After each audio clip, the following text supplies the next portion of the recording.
Esta homilía llega a ustedes a través de Radio Claret América. El Instituto Bíblico Claretiano de las Américas presentan Poniendo el Evangelio en Práctica con el Padre Manuel Villalobos, un programa para aprender a amar a Dios sin miedo.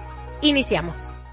Buenos días, hermanos y hermanas que me sintonizan a través de Radio Claret América y a través de nuestro canal de YouTube de Instituto Bíblico Claretiano de las Américas.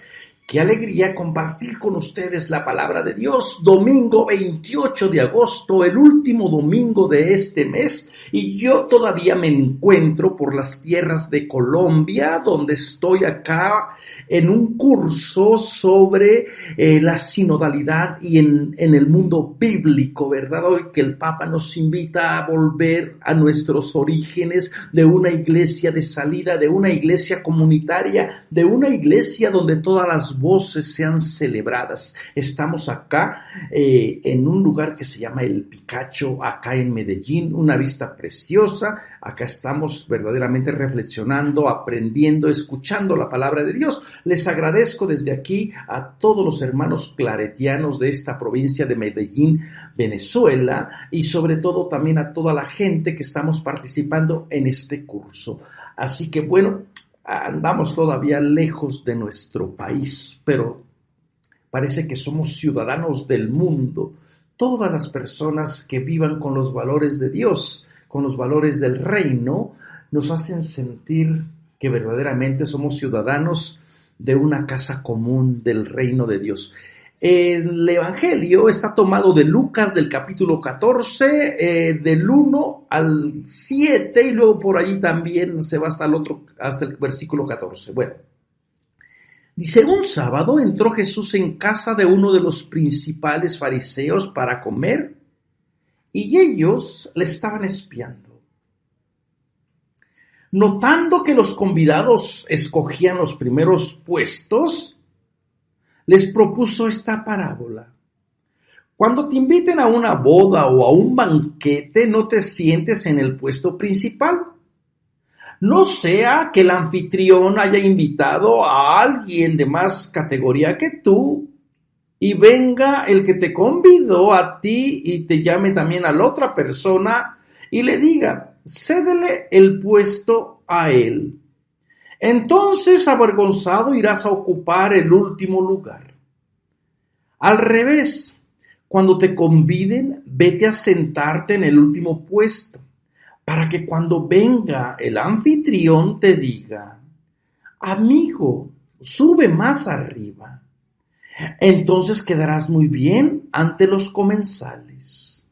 Porque toda la persona que se enaltece será humillado, y la persona que se humilla será enaltecida. Y dijo al que lo había invitado: cuando des una comida o una cena, no invites a tus amigos, ni a tus hermanos, ni a tus parientes, ni a los vecinos ricos, porque comprenderán y te compensarán invitándote, y quedarás de esta manera pagado. Cuando des un banquete, invita a los pobres, a los lisiados, a los cojos. Dichoso tú, porque no pueden pagarte. Te pagarán cuando resuciten los justos. Palabra de Dios. Hermanos y hermanas, para poder entender verdaderamente este evangelio se tienen que situar en la época de Jesús, donde se movían con otros valores, con otros principios, donde las reglas de etiqueta estaban bien establecidas, especialmente en torno a la comida. Y todos, y como lo vamos a ir descubriendo, todos tenemos estas comidas, estas reglas a la hora de sentarnos a la mesa, ¿verdad? Bueno, parece ser que la comida no solamente sirve para nutrir el cuerpo de la persona, no solamente sirve para poder vivir o para poder dar gracias a Dios. La comida también tiene una función que nos invita a pensar en nuestro mundo simbólico, con quién comemos, dónde comemos, qué tipo de comida. qué significado tiene la comida, porque no solamente es el hecho de comer por comer, ¿verdad? Bueno, y para esto necesitamos entender las comidas del siglo I.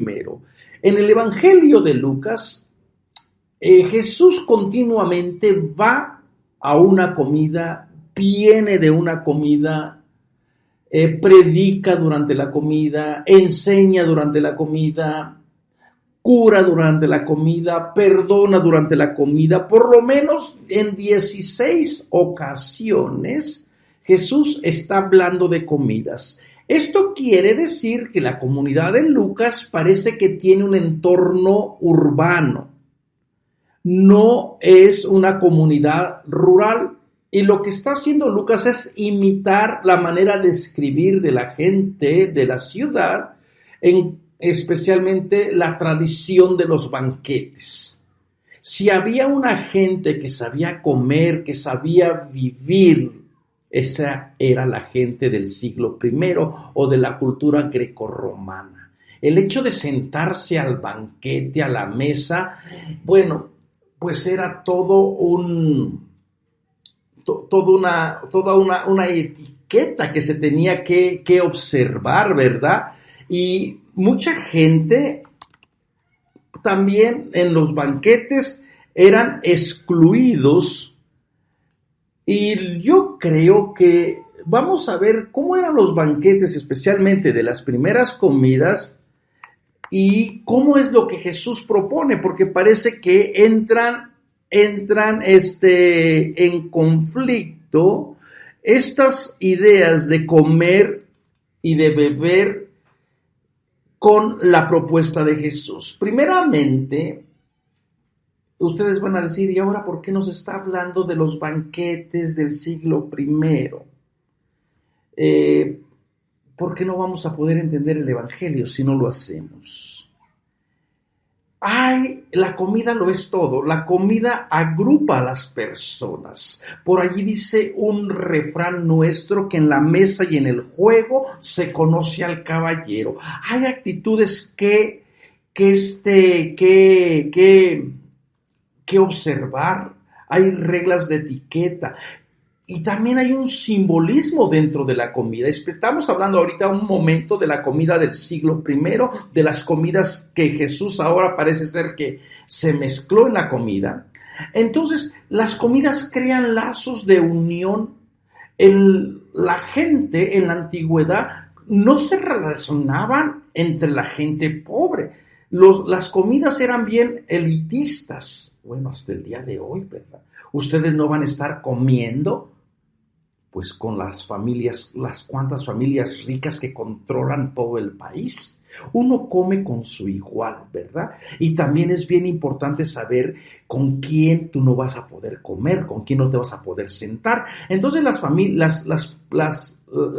banquetes, las comidas, también sirven para separar, para clasificar, para jerarquizar, para decir quién es más importante, a quién le sirvo la mejor pieza de pollo, a quién le sirvo la patita. Entonces como que aún en la mesa se puede ver a quién tengo que estar atendiéndole y cuidando que su jarra de vino no quede vacía, ¿verdad? O que su plato siempre esté lleno y rebosante, porque esa persona va a ser la más importante. Entonces, también dentro de las comidas, la gente crea sentidos de solidaridad, de moralidad, y siempre se buscan personas con pensamientos iguales, ¿verdad? Que compartan los mismos valores, las mismas tradiciones. Entonces, como que esos van a ser los valores con los cuales se va a regir aquel mundo. Y ya dentro de un nivel más profundo, los banquetes de la cultura grecorromana también van a decir o van a contestar esas preguntas de quién come con quién, a quién van a invitar, a quién no van a invitar. Jesús propone a un grupo de personas que hay que invitar. Y también propone a un grupo de personas que dices, mira, a esto no los invites.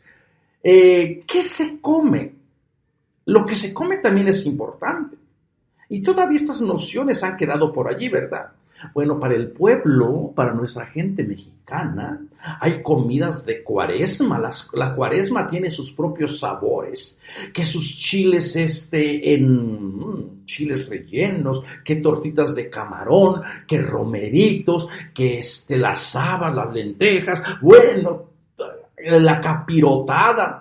¿Y qué tiene de malo que tú prepares esa comida fuera de cuaresma? Como que en nuestra mentalidad, en nuestro mundo simbólico, como que algo descuadra, ¿verdad? Por eso cuando mi hermana a veces me dice, hice camarones, tortitas de camarones, si no es cuaresma, como que digo, como que no es muy atractivo.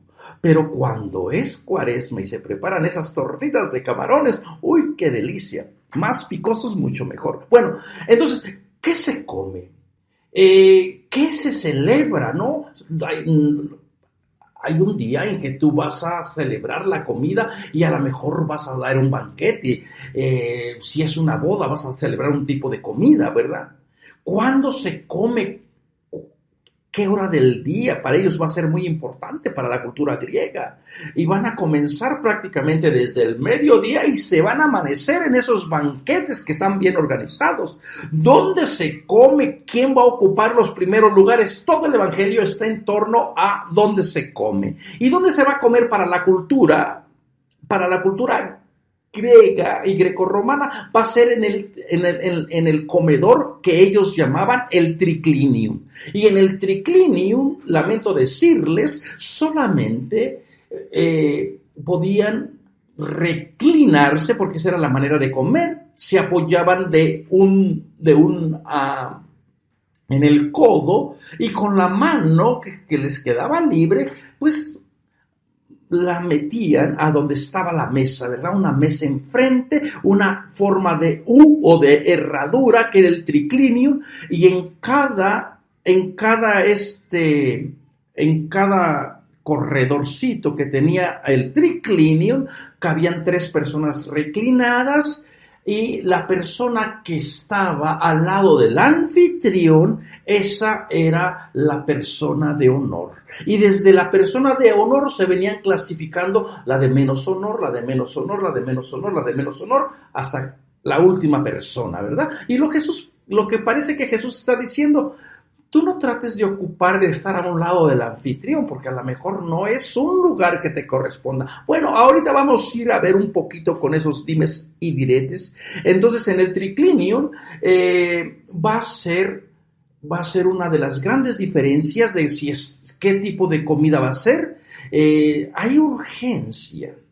No es lo mismo comer, por ejemplo, reclinado o sentado, que la comida de la Pascua, donde Dios le dice a Moisés, ese día vas a comer las hierbas amargas, el pan sin levadura, con la mano en el bastón, como quien va de paso. ¿Por qué? Porque no hay tiempo, la liberación no espera. No te pongas allá a sentarte, a hacer la sobremesa, a que poner el café y bueno, las comidas que se hacen eternas, ¿verdad? No. La postura del cuerpo es importante y la manera de cómo se come. A Jesucristo, a nuestro Señor Jesucristo, lo hubiesen matado solamente por el hecho de comer, porque parece que transgrede todas las normas de las comidas, del banquete, y parece ser que a Jesús como que no se preocupa por esas cuestiones, ¿no? Entonces, el reclinarse va a ser una manera muy importante de decir, la gente está en paz, no tienes problemas de la guerra, no te estás yendo al destierro, todo está en tranquilidad. Vean los detalles que está detrás del hecho de reclinarse. Cuando ustedes tienen su comida también, el hecho de que la gente se siente, quiere decir que entra a compartir historia, a compartir vida. Pero si solamente agarras la comida y te la llevas, pues rompes de alguna manera la unidad. Si estos hermanos y hermanas del siglo I despertaran y de pronto nos observaran cómo comemos, y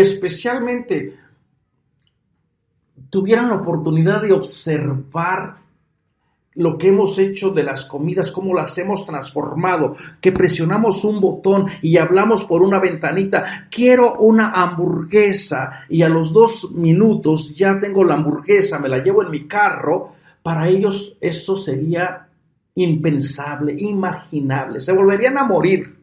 Porque yo no me entiendo cómo es que la gente puede comer dentro del carro, o la gente que puede comer en la cama, o viendo la televisión. No, ese mundo imaginario no puede permanecer, no debe de existir. Hay un sitio para cada lugar. Bueno, el hecho de reclinarse entonces implicaba que la gente estaba en paz, estaba tranquila. Después venía el tiempo de los banquetes. Ya les había hablado un poquito, y esto también les va a servir para lo que viene enseguida del Evangelio con la parábola del gran banquete, del banquete de un señor que invitó a un banquete. Ustedes se acuerdan, mandó matar sus becerros cebados y le dijo a uno, ven, y el otro dijo, te ruego que me disculpes, que compré la yunta de bueyes, voy a ver unos negocios y que me voy a casar. Bueno, esa parábola, cuando venga el momento, la podemos comentar. Entonces, el tiempo del banquete y las invitaciones se daban con anterioridad. Entonces, todo esto estaba en torno a que la gente no hiciera otro compromiso, ¿verdad? Hay un orden de comida, y todos los banquetes comenzaban dándole gracias a la divinidad. En el caso de la cultura griega, pues le daban gracias a Serapis, o al dios Zeus, o a la diosa Atenea, o a quien ellos quisiesen. Siempre comenzaban con una oblación, ¿no? Y se tiraba un poquito de vino. Así que esta idea de abrir la botellita y tirar el vino para darle de comer a la madre tierra, esta es una tradición muy antigua. En el mundo bíblico, la gente también daba gracias a Dios. Te damos gracias, Señor, porque nos has visto con amor, porque nos das el pan. Bendito sea Yahvé, bendito sea Elohim, que propone que esta mesa está rebosante de vinos suculentos, de comidas, de animales cebados y de grasas, ¿verdad? El Dios que provee. Entonces este era el aspecto de dedicarle el banquete al Dios que da la vida. Después venía la manera de acomodar a los invitados. Esto siempre causaba problemas, porque la gente en el siglo nunca primero investigaba si lo iban a sentar en un lugar o a reclinar en un lugar que le correspondiera de acuerdo a su honor. Si una persona tenía honor, era honorable, tenía respeto, eso era lo más preciado incluso que el dinero, incluso que la fortuna. La gente se moría por el honor, o se mataba si el honor quedaba mancillado, ¿verdad? El honor solamente se lava con sangre, ellos decían. Entonces, el honor, si la gente lo iban a poner a una persona en un puesto inferior, se sentía humillada y prefería no ir, no va a asistir. Por eso en el Evangelio va a jugar con esa idea, ¿verdad? A lo mejor estás usurpando honor que no te corresponde. El honor viene por nacimiento, por el buen nombre, por no tener nada que contamine o que te ponga en una situación de haber violado la ley de Moisés en el caso de los judíos.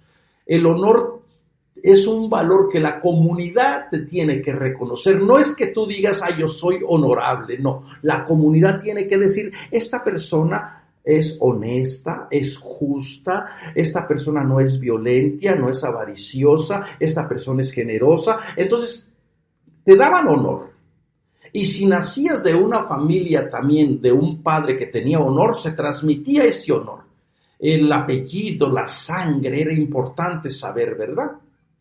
En cambio, si tú hacías algo en contra de la comunidad, o perdías el honor, o robabas o explotabas, la comunidad te castigaba, ¿verdad? Perdías el honor. Y una vez que el honor se va, ya no vuelve. Eso es lo que decía. Y el honor solamente, como les decía, se blanquea con sangre. Preferible morir dignamente a que ser deshonrado. Y la gente está obsesionada también con con ser deshonrado, ¿verdad?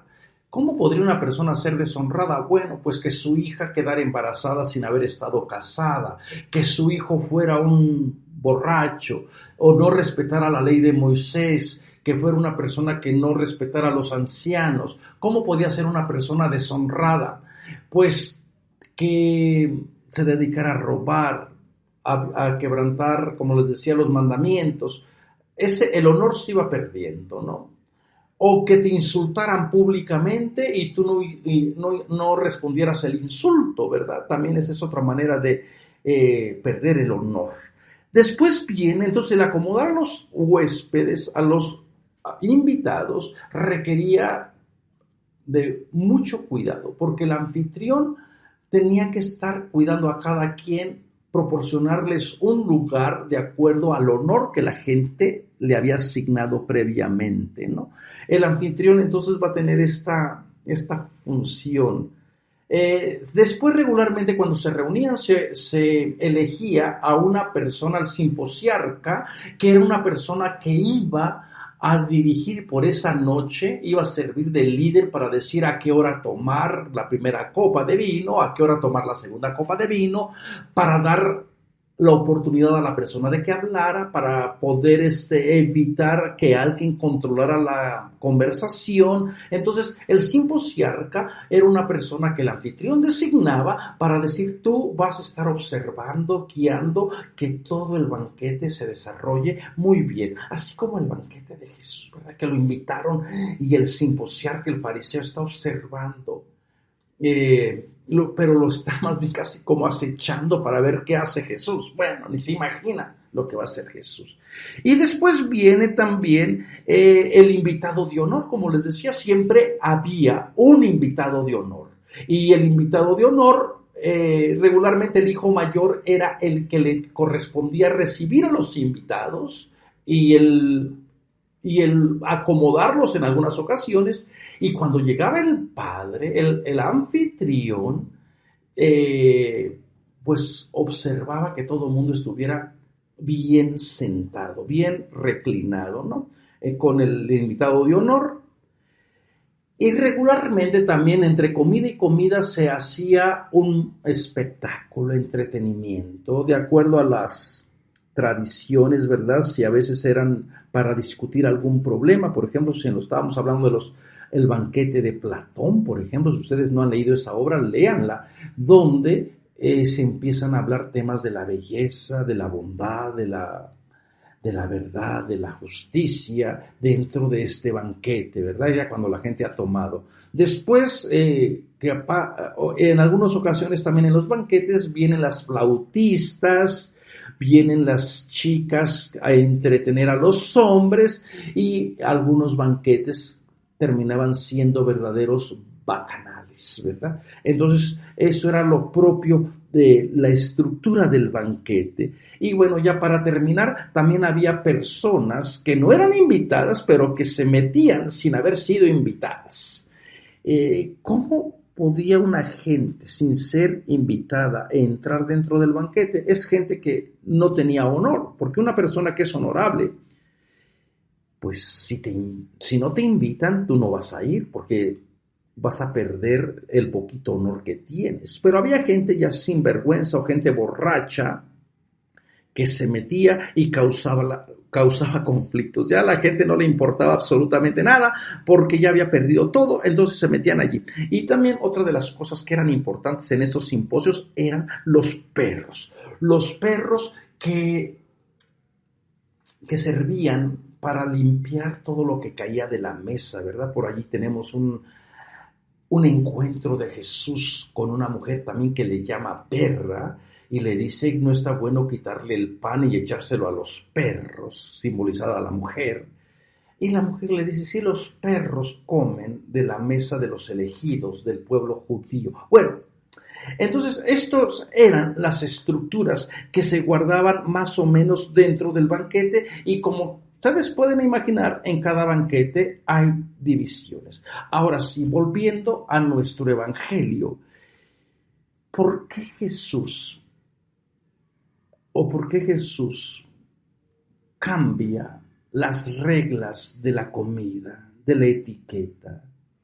Inmediatamente se les tiene que venir a la idea del Dios que provee, la idea del banquete escatológico que había anunciado el profeta Isaías. En un tiempo venidero, cuando venga el enviado del Señor, cuando venga el Espíritu de la verdad, el príncipe de la luz, como decían los de la comunidad de Qumran, entonces Dios va a preparar un gran banquete. Pero este banquete va a ser muy diferente. Este banquete no va a ser para excluir. Este banquete no va a ser para decir quién es bueno, quién sí merece estar, quién no merece estar. En este banquete escatológico, las puertas van a quedar abiertas para que toda la gente, especialmente los que no pueden pagar, los que nunca son invitados, los excluidos, los marginados, el ciego, el cojo, la embarazada, el jorobado, el tísico. Ya parece que estoy aquí con la Lotería Mexicana.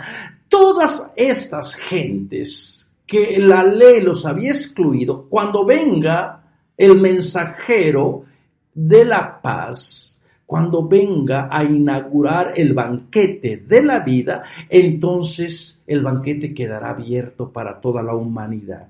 Pero hay gente que se resiste a que ese banquete universal, donde todo mundo pueda sentarse a comer, a saborear los vinos, los corderos cebados, las grasas.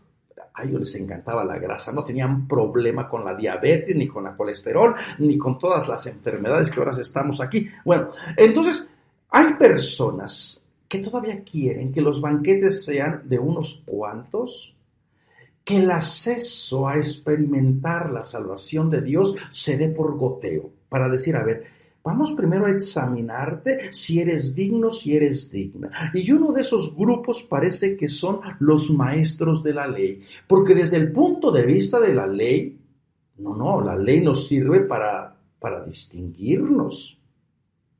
La ley nos sirve para saber quién es quién. Y un judío, fariseo, maestro, observante de la ley, pues no va a poder sentarse con un impuro, con una mujer pecadora, con una gente que, pues desde el punto de vista del judío, la ley no le ha sido favorable, ¿verdad? Entonces, eso es lo que está detrás de esta parábola.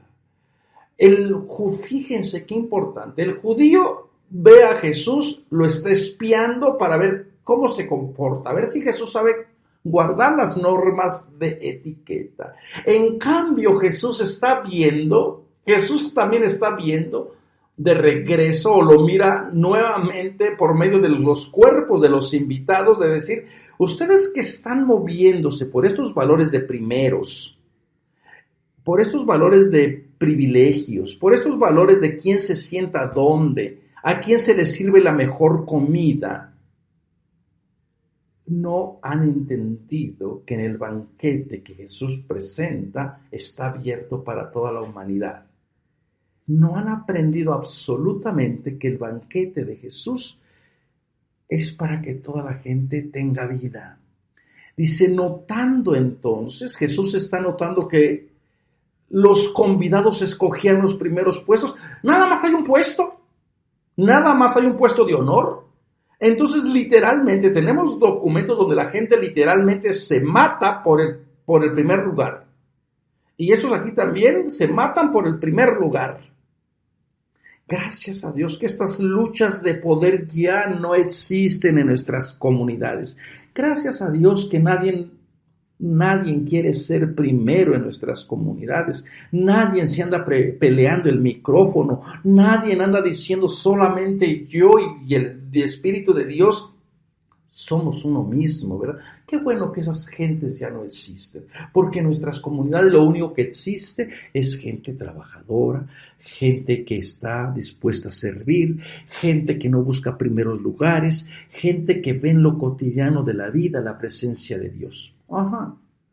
Ojalá, porque lo que tenemos en nuestras comunidades es gente de verdad disfuncional. No ha entendido que la comunidad está para servir a la comunidad, no para servirse de la comunidad. A la gente no le gusta mucho hacer los trabajos a veces humildes, sencillos. La gente está encantada con figurar, con el protagonismo. Jesús está teniendo muchos problemas con esta gente que quiere primeros lugares. Y los primeros lugares no alcanzan para todo. Y les dice el caso que no es un caso hipotético. Realmente esto sucedía. Gente que se colaba y que se brincaba de honor, del puesto de honor, y después tenía que venir el anfitrión a decirle, ¿sabes qué? Ese puesto no te corresponde. Mira, tú siéntate allá. Parece que eso también lo va a expresar muy bien el hermano Santiago en su carta tan linda, tan bella, que dice, cuando ustedes se reúnen entre los ricos y los pobres, de pronto tú ves que viene un rico ataviado, elegantemente vestido, y tú le dices, por favor, le haces reverencia, y le dices, usted siéntese en este lugar.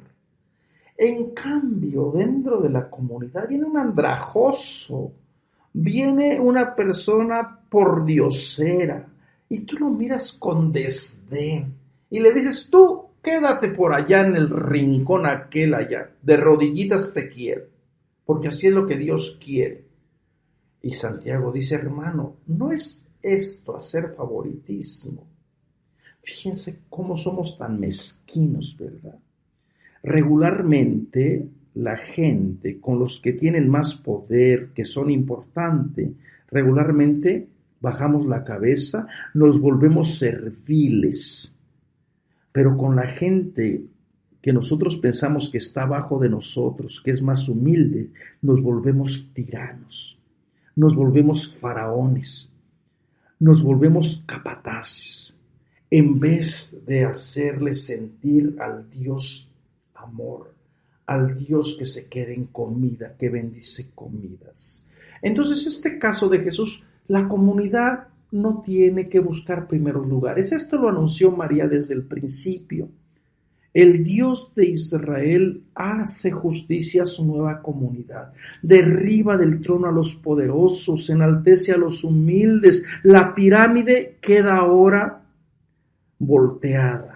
Los que antes estaban arriba, que eran el poderoso, el emperador, el rey, el padre de familia, ahora quedan abajo. ¿Y quiénes estaban antes abajo? Los cojos, los excluidos. Fíjense lo que dice. Toda la gente que no pueda pagarte, toda esa gente que no tenía posibilidades de ser invitados, de pronto van a ser los que queden adentro. Entre ellos están los pobres, los lisiados, los cojos, los ciegos. Jesús no está tratando de maquillar una relación y decir, bueno, esto sería el ideal. No, Jesús va a dar la vida porque sus comidas sean comidas para cojos, para ciegos, para lisiados. Y si las comidas, los banquetes no es comida de salvación para esa gente, entonces no es la comida del Señor. Entonces, estas son las luchas internas de la comunidad y Jesús les está diciendo, tengan mucho cuidado. No se pueden ustedes organizar como se organizan los grupos de los banquetes de los griegos, donde hay primeros, hay últimos. No tienen que seguir esa línea. Ustedes, en cambio, van a tener que hacer y descubrir y tener esta opción de Dios por medio de la sencillez, del ordinario, ser persona honesta. Y allí tiene este dicho, ¿verdad? Porque toda la persona que se enaltece, lo que había dicho nuestra Madre María, quedará humillado. Y yo creo que en María tenemos un modelo de mujer, de discípula, de mensajera, de servidora. Ella, siendo la madre del Salvador, no dijo, miren, qué importante soy yo. Ella reconoce la humildad y desde la humildad comienza su caminar, su respuesta al Dios de la vida, ¿verdad? Todo el que se enaltece será humillado, y el que se humilla será enaltecido. ¿Por quién? Por Dios. Dios es el sujeto. Si hay una cosa que parece ser que en la Biblia sucede a menudo, que Dios no tolera, es la gente arrogante, la gente prepotente. Gente que se cree mejor que la otra persona. ¿Verdad que en nuestras comunidades ya no tenemos a esas personas? ¿Verdad que esas personas arrogantes, prepotentes, que dicen, yo soy, lo dicen literalmente, yo soy mejor que tú? Yo sí tengo todos los sacramentos y tú no. Yo tengo a toda mi familia unida y la tuya es un desastre. Entonces, si uno no vuelve otra vez al corazón de este mensaje, pues no va a poder entender esta parábola. Entonces, el banquete de Jesús no es banquete para primeros, para ricos, para gente que se cree importante. Y ustedes lo deberían de haber estudiado a través de todo el Evangelio de Lucas. El mensaje es para toda la humanidad. Y por eso la última sentencia, ¿no? El último dicho. Cuando des una comida, no invites a alguien que esté a tu mismo nivel. No estés esperando que alguien también te invite, porque será una práctica muy común. Yo te invito, pero tú también me tienes que invitar. Y así la economía va a quedar entre las mejores familias, que son dos. Van a afianzar los lazos, pero no van a permitir que nadie más entre, solamente entre iguales. En cambio, la propuesta de Jesús es, cuando tú de verdad quieras celebrar el banquete celestial, el banquete mesiánico, no invites a la gente que está a tu altura ni a tu nivel, o a la gente que pueda pagarte. Invita a aquellas personas despreciables, marginadas, que no pueden pagarte. Eso es lo provocativo del banquete del Señor. Cuando des el banquete, invita al pobre, al lisiado, al cojo y al ciego. ¿Quién iba a invitar a estas lacras? Si a estas personas ni siquiera las dejaban entrar a veces a la ciudad, vivían afuera de la muralla porque no les permitían el acceso, porque sus cuerpos estaban maldecidos por ser ciegos, por ser cojos, por ser lisiados, por llevar el estigma de la muerte. Entonces, nadie iba a invitar a estas no personas. No son personas realmente. En cambio, en el banquete de Jesús resulta que ahora la gente excluida, los marginados, los que antes no contaban, ahora son los que se benefician del banquete universal.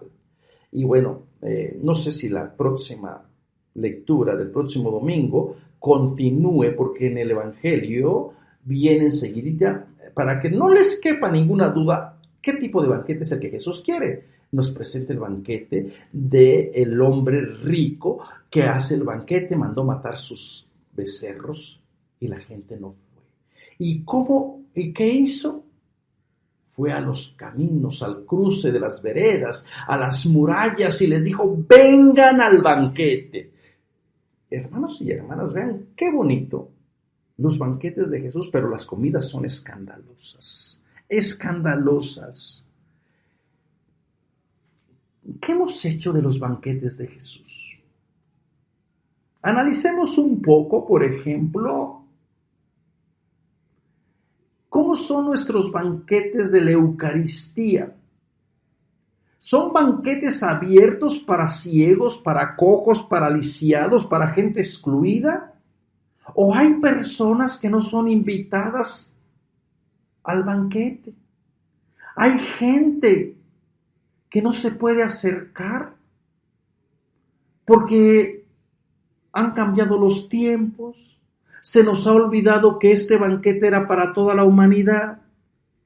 Hemos traicionado el mensaje de Jesús porque hemos impuesto cargas y más cargas y más cargas, que ahora que si el divorciado, que si la divorciada, que si la madre soltera, que si la persona que es gay, que si la persona que es pobre, que si la persona que está en pecado, que si no, la que no se confesó. Tantas cargas que yo me quedo espantado. ¿De dónde vienen esas cargas? Cuando la idea de Jesús es el banquete debe de ser para gente que se siente excluida. Pero tengamos cuidado porque parece que somos más imitadores de los fariseos. ¿Usted qué cree? Coménteme. ¿Usted cree que a veces no le da la sensación a usted que me esté escuchando que a veces somos más seguidores de los fariseos? De imponer cargas, de imponer reglas, de imponer mandamientos, de decir tú no puedes acercarte por esto y por esto y por esto, y como tú eres Dios y como Dios te reveló en un sueño lo que Dios quiere decirle a la comunidad, como que a veces me da la impresión a mí, hermano y hermana, que somos más fariseos, más seguidores de los fariseos que invitó a Jesús para espiarle. Somos más fariseos a veces que esa gente, que seguidores del Jesús que dice, tú cuando des un banquete, tú cuando celebres tu Eucaristía, alégrate, porque la misericordia de Dios no se acaba, porque el cuerpo y la sangre que alimenta, que da vida, nutre a toda la humanidad y no puede ser solamente exclusividad de un grupo. El cuerpo y la sangre de nuestro Señor que se da como comida, como alimento, no tiene copyright para decir solamente es mío y de los que creen como yo. No se te está permitido a decir o a excluir, porque esa no es tu función. Tú cuando des un banquete invita a los excluidos, a los marginados, a aquella gente que no se siente digna, a aquella gente que vive hasta con miedo de entrar a nuestros templos, porque todo el mundo la observa. Tanta hipocresía, tanta mentira que aparece dentro de las liturgias, que uno dice, Señor Jesús, ven nuevamente y vuelve a trenzar un látigo y sácanos a todos los hipócritas y mentirosos. Hay ciertas prácticas que yo digo, ¿de dónde se nos vino todo esto? Ahora resulta que la gente que por X o por Y no puedan comulgar, hay una oración que no sé quién se inventó y que empieza a decir, Señor, como no puedo recibirte sacramentalmente, te voy a recibir espiritualmente. ¿Qué es esto? El banquete no pone condición, la comida de Jesús es abierta. Y yo les pregunto a esos que propagan o a esos sacerdotes que les encanta esta oración de decir, tú no puedes comulgar, comulga espiritualmente. ¿Por qué no le dicen, como tú no puedes comulgar, también da la donación económica espiritualmente? Qué triste que le priven del cuerpo y de la sangre de Cristo, pero sí quieran su donación y quieran el diezmo. Esto es una aberración. Bueno, esto es lo que yo creo. Esto no es palabra de Dios, esto solamente es mi sentir y esto es una manipulación total de la palabra de Dios. Si a una persona se le excluye del banquete, pues hay que tener un poco de decencia, tampoco aceptes su donativo, tampoco aceptes su diezmo. No que aparte viene, se le excluyó del banquete, le echaste 10,000 pecados capitales, pero eso sí, estiras la mano para recibir el diezmo. Entonces, ¿a qué estamos jugando? Hermanos y hermanas, el banquete de Jesús tiene que ser un banquete para toda la gente, para toda la humanidad, porque nosotros no somos dueños del banquete. No, como les decía, el banquete tiene que estar abierto para que sea la buena noticia de verdad, especialmente para los que siempre han vivido al margen, a la periferia. ¿Usted cree que nuestros banquetes reflejen las comidas de Jesús. Jesús comía con fariseos, con una mujer que era pecadora pública, no necesariamente prostituta. Jesús comía con leprosos, con cobradores de impuestos, con gente ladrona. Y nunca les estaba diciendo, tú no eres digno de comer conmigo. ¿Con qué finalidad Jesús comía con esa gente? Para mostrarles que la misericordia de Dios alcanza para todos. Y que una vez que la gente experimente la misericordia de Dios, pueda cambiar de vida. Ustedes no se imaginan el dolor de tanta gente que dice, Padre, yo no puedo comulgar porque me dijeron esto y lo otro y lo otro. No hay manera de quitarles esa idea. Y sienten dolor en su alma porque quisieran comulgar. Y yo siempre les digo, si usted en su corazón necesita comulgar, escuche solamente allí en su corazón la presencia de Dios. Y olvídese de lo que le dijo la mamá, el sacerdote, el obispo, el catecismo, la iglesia, lo que le dije yo, lo que escuchó acá. Escuche a Dios en su corazón y no se prive del banquete. Celebre a este Dios que sigue invitándonos al banquete donde los nuevos ciegos, los nuevos cojos, los nuevos lisiados, la nueva gente excluida pueden ser incluidas. Y tengan cuidado para tanta gente puritana, farisea, que se cree mejor que la otra persona, porque puede ser que se queden afuera en el rechinar de dientes. Hermanos y hermanas, nos vemos la próxima semana. Soy Manuel Villalobos Mendoza. Nos pueden seguir en www.ibicla.org. Hasta la próxima semana. Los invitamos a escuchar más programas de crecimiento espiritual y emocional en radioclaretamerica.com y a seguir en YouTube a la Escuela Bíblica Claretiana de las Américas. Visite ibicla.org.